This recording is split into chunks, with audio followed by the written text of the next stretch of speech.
What's up, guys? Today we're going to be talking about building strength and stability in your lockout. This can be applied to your snatch, your jerk, or even just a press. Now, normally when I'm doing these videos, I do a little bit of research before I start recording, just so I make sure I don't say anything stupid. But I then remembered that lockout strength and stability is probably one of the things I'm the most educated on because I was a gymnast. My snatch has always been my better Olympic lift, and my jerk has always been higher than my clean. Only in recent times when I've really focused on leg strength has that gotten any better than my overhead work. I also have dealt with a pec tear, so I had to completely rebuild my upper body strength from scratch, and so I did a ton of overhead stability work that got me to PR both of my lifts only a few months after I tore my pec. But I know a thing or two about overhead stability, and so I am here to teach you that. Now, a lot of you probably already know that weightlifters in general don't do as much upper body work as other athletes. Most of the sport is focused on your leg strength. You need to have really strong quads and hamstrings so that you can drive the bar on the pole and stand it up in the squat. The purpose of upper body work in weightlifting is mostly to be able to catch the bar overhead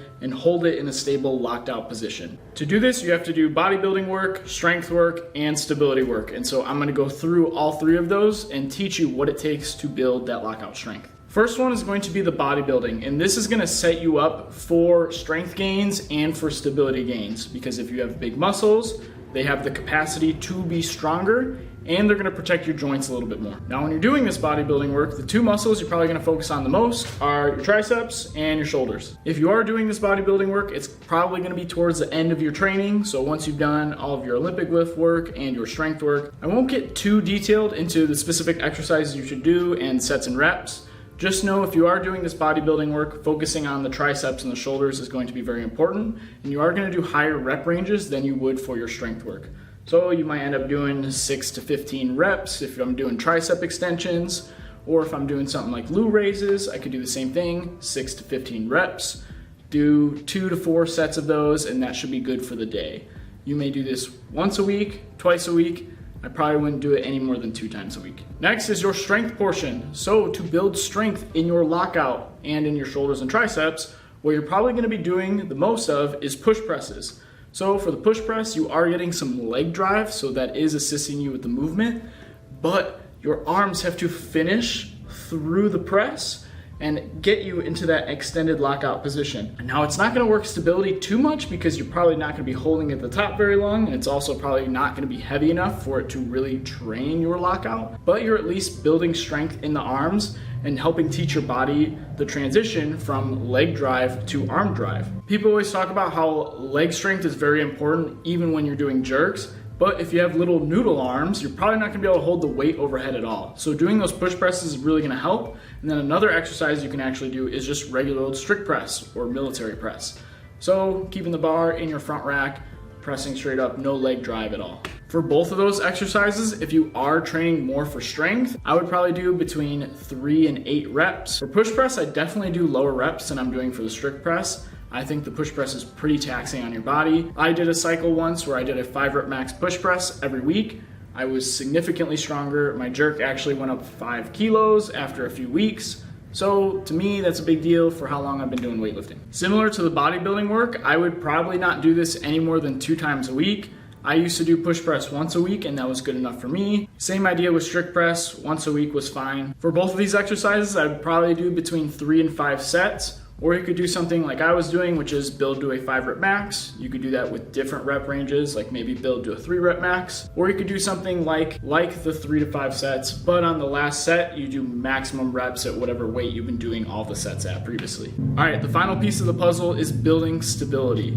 Probably the part that most people miss. When I tore my pec, I had a lot of trouble doing anything chest related. I had a lot of issues doing press work. So something I did instead was I would pick a light weight, I would only press it 1 time so I didn't have to stress the pec at all, and then I would just hold the bar overhead. I'd hold 10 to 30 seconds. And as my pec continued to get better, I would ramp up the weight. I also started doing push press and strict press again, but I kept doing those holds. I would do a snatch grip hold once a week, and I would do a clean grip hold once a week. And I would, over time, drop the time that I was holding the bar overhead and increase the weight, and my overhead stability skyrocketed. I never had any struggle staying overhead even after the pec tear.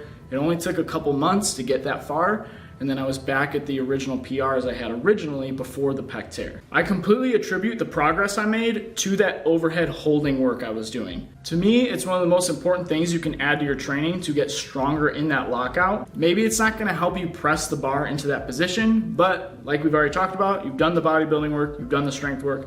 Now you have to learn to actually hold the bar in place and keep it there without bending the elbows again. You can program stability work a lot of different ways. So for example, we have someone like CJ Cummings. A lot of us know he switched from a split jerk to a squat jerk and then back to a power jerk. Something that helped him build his stability in those positions is doing overhead hold work. So he would do his clean and jerks, build up to a certain weight, and then his coach would say, hold, hold, hold. 5. Hold, hold, hold.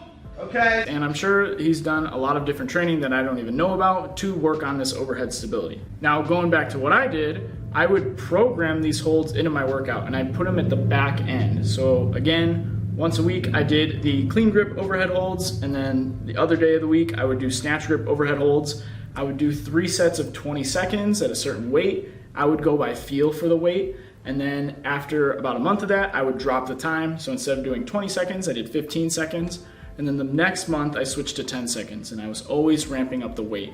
And so that 3 sets of 10 seconds with a super heavy weight was building my stability a ton. And so when I switched back over to snatches or clean and jerks for the week, I felt way stronger overhead. Another thing you can do, which I think you should be doing far out from competition because it's less sport specific, is doing overhead carries with a bamboo bar or just a regular barbell with bands attached to the sides. And you put kettlebells or plates on those bands.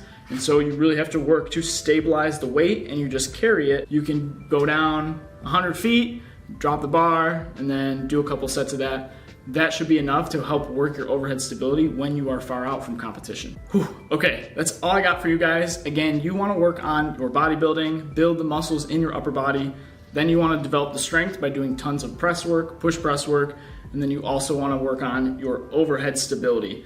That is the most important piece. Again, that's the one that a lot of people do not work on, and that is the purpose of this video, is to teach you to work on actual overhead holding movements. A lot of people struggle with pressing out the bar in competition, so they get red lighted on their lifts. So doing this overhead stability work is going to help you fix that issue. Thank you guys for watching. If you have any questions, just leave a comment down below. I'd definitely be happy to help you. Leave a like if you enjoyed the video, and subscribe to my channel if you want to see more stuff like this. I'll see you guys in the next one.